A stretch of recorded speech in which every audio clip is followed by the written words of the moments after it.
July 16ನೇ ತಾರೀಕು ಕಾಂಗ್ರೆಸ್ನಿಂದ ಮಹತ್ವದ ನಿರ್ಧಾರವೊಂದು ಆಗುತ್ತೆ. ಜುಲೈ 16ರಂದು CM Siddaramaiah, DCM D K Shivakumar ಮಹತ್ವದ ಸಭೆ. ಆ ಸಭೆಯಲ್ಲಿ ಜುಲೈ 16ನೇ ತಾರೀಕು ನಡೆಯುವಂತಹ ಸಭೆಯಲ್ಲಿ ಕರ್ನಾಟಕ ಕಾಂಗ್ರೆಸ್ ಉಸ್ತುವಾರಿ ರಣದೀಪ್ ಸುರ್ಜೇವಾಲಾ ಕೂಡ ಭಾಗಿಯಾಗ್ತಾರೆ. ಕರ್ನಾಟಕದಲ್ಲಿ ನಿಗಮ ಮಂಡಳಿಗಳಿಗೆ ಅಧ್ಯಕ್ಷರ ನೇಮಕ ಬಾಕಿ ಇದೆ. ನಿಗಮ ಮಂಡಳಿಗಳಿಗೆ ಕಾಂಗ್ರೆಸ್ ಕಾರ್ಯಕರ್ತರನ್ನ ಸದಸ್ಯ ನಿರ್ದೇಶಕರಾಗಿ ನೇಮಕ ಮಾಡೋ ಪ್ರಾಸೆಸ್ ಆವತ್ತು ನಡೆಯುತ್ತಾ.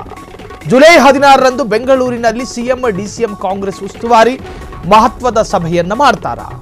ಆ ಸಭೆಯಲ್ಲೇ ನಿಗಮ ಮಂಡಳಿಗಳ ಅಧ್ಯಕ್ಷರು, ಸದಸ್ಯ ನಿರ್ದೇಶಕರ ಹೆಸರು ಅಂತಿಮ ಆಗುತ್ತಾ. ನಿನ್ನೆ ದೆಹಲಿಯಲ್ಲಿ ಈ ನೇಮಕಗಳ ಸಂಬಂಧ ಸಭೆ ನಡೆಸಿದ್ದ ಸಿದ್ದು ಮತ್ತು ಡಿಕೆ ಮತ್ತು ಸುರ್ಜೇವಾಲಾ. ಆದರೆ ದೆಹಲಿಯಲ್ಲಿ ನಡೆದ ಆ ಸಭೆ ಅಪೂರ್ಣ, ಕಂಪ್ಲೀಟ್ ಆಗಲಿಲ್ಲ. ಅದು ಇನ್ಕಂಪ್ಲೀಟ್, ಅಪೂರ್ಣ. ಹೀಗಾಗಿ ಬೆಂಗಳೂರಲ್ಲಿ ಮತ್ತೆ ಸಭೆ ಮುಂದುವರಿಯುತ್ತೆ. ನಿಗಮ ಮಂಡಳಿಗಳಿಗೆ ಅಧ್ಯಕ್ಷರ ನೇಮಕಗಳಾಗಿದೆಯಲ್ಲ, ಒಂದಷ್ಟು ನಿಗಮ ಮಂಡಳಿಗಳಿಗೆ ಅಧ್ಯಕ್ಷರ ನೇಮಕ ಇನ್ನೂ ಬಾಕಿ ಇದೆ. ಅದಕ್ಕೇನು ಮಾಡಬೇಕು? ರಾಜ್ಯ ನಾಯಕರುಗಳು ಹೈಕಮಾಂಡ್ ನಾಯಕರಿಗೆ ಒತ್ತಡ ಹಾಕಿದಾಗ ಯಾರನ್ನ ಅಧ್ಯಕ್ಷರು ಮಾಡಬೇಕು, ಯಾರಿಗೆ ಈಗ ರಾಜಕೀಯ ಜವಾಬ್ದಾರಿಗಳು ಇಲ್ಲದೆ ಕೂತ್ಕೊಂಡಿದ್ದಾರೆ, ಅದು ಕೂಡ ನೋಡಿ, ಆಕರ್ಷಿತ ವ್ಯಕ್ತಿಗಳಿಗೆ ನಿಗಮ ಮಂಡಳಿಗಳನ್ನು ಕೊಡಲಾಗುತ್ತೆ. ಸುಖಾಸುಮ್ಮನೆ ರಾಜಕೀಯ ಲಾಭಗಳಿಲ್ಲದೆ ನಿಗಮ ಮಂಡಳಿಯ ಸ್ಥಾನವನ್ನು ಕೂಡ ಕೊಡೋದಕ್ಕೆ ಬರೋದಿಲ್ಲ ಕಾಂಗ್ರೆಸ್ನಲ್ಲಿ. ಸೊ ಈಗಾಗಲೇ ರಣದೀಪ್ ಸುರ್ಜೇವಾಲಾ ಅವ್ರ ಜೊತೆ ನಿನ್ನೆ ಸಿಎಂ ಡಿಕೆ ಎಲ್ಲ ಕೂತ್ಕೊಂಡು ಮಾತನಾಡಿದ್ರು. ಆದರೆ ಅದು ಇನ್ಕಂಪ್ಲೀಟ್. ಒಂದೆರಡ ರಾಜಕೀಯ ಪ್ರಮಾದಗಳು ಕಾಂಗ್ರೆಸ್ನಲ್ಲಿರೋದು, ಸಾಕಷ್ಟು ಚರ್ಚೆ ಮಾಡಬಹುದಾದಂತಹ ವಿಚಾರಗಳಿದೆ. ಹಾಗಾಗಿ ಒಂದಕ್ಕಿಂತ ಹೆಚ್ಚು ವಿಚಾರಗಳು ಇರೋದ್ರಿಂದಾಗಿ ಒಂದು ವಿಚಾರವನ್ನೇ ಕಂಪ್ಲೀಟ್ ಮಾಡೋದಕ್ಕೆ ಸಾಧ್ಯ ಆಗಿಲ್ಲ. ನಿಗಮ ಮಂಡಳಿ ಅಧ್ಯಕ್ಷರುಗಳ ನೇಮಕದ ವಿಚಾರವಾಗಿ ನಿನ್ನೆ ದೆಹಲಿಯಲ್ಲಿ ಚರ್ಚೆ ಆಯಿತು. ಆದರೆ ಅದು ಪೂರ್ಣಗೊಂಡಿಲ್ಲ.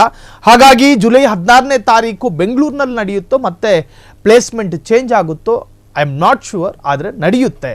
ಆ ಸಭೆಯಲ್ಲಿ ಸಿಎಂ ಡಿಕೆ ಜೊತೆಗೆ ಸುರ್ಜೇವಾಲಾ ಕೂಡ ಭಾಗಿಯಾಗ್ತಾರೆ. ಮೀಟಿಂಗ್ ಇತ್ತು ಸುರ್ಜೇವಾಲಾ ಜೊತೆನಲ್ಲಿ, ನಾನು ಡಿಕೆ ಶಿವಕುಮಾರ್ 3 ಜನ ಮೀಟಿಂಗ್ ಉಳಿದಿರ್ತಕ್ಕಂಥ ಬೋರ್ಡು ಕಾರ್ಪೊರೇಷನ್ಗಳು ಇಲ್ಲಿಗೆ ನಮ್ಮ ಕಾರ್ಯಕ್ರಮದ ಚರ್ಚೆ ಅಪೂರ್ಣ ಆಯಿತು. ಮತ್ತೆ ಅವರು is coming on 16th to Bengaluru. 16th evening he is coming to where we are going to finalize list. Meeting ಇತ್ತು ಸುರ್ಜೇವಾಲಾ ಜೊತೆನಲ್ಲಿ, ನಾನು ಡಿಕೆ ಶಿವಕುಮಾರ್ 3 ಜನ ಮೀಟಿಂಗ್ ಉಳಿದಿರ್ತಕ್ಕಂಥ ಬೋರ್ಡು ಕಾರ್ಪೊರೇಷನ್ಗಳು ಇಲ್ಲಿಗೆ ನಮ್ಮ ಕಾರ್ಯಕ್ರಮದ ಚರ್ಚೆ ಅಪೂರ್ಣ ಆಯಿತು. ಕ್ಷಣದ ಸುದ್ದಿಗಳಿಗಾಗಿ ಫ್ರೀಡಂ ಟಿವಿ ಸಬ್ಸ್ಕ್ರೈಬ್ ಮಾಡಿ, ಲೈಕ್ ಮಾಡಿ ಹಾಗೂ ಫಾಲೋ ಮಾಡಿ.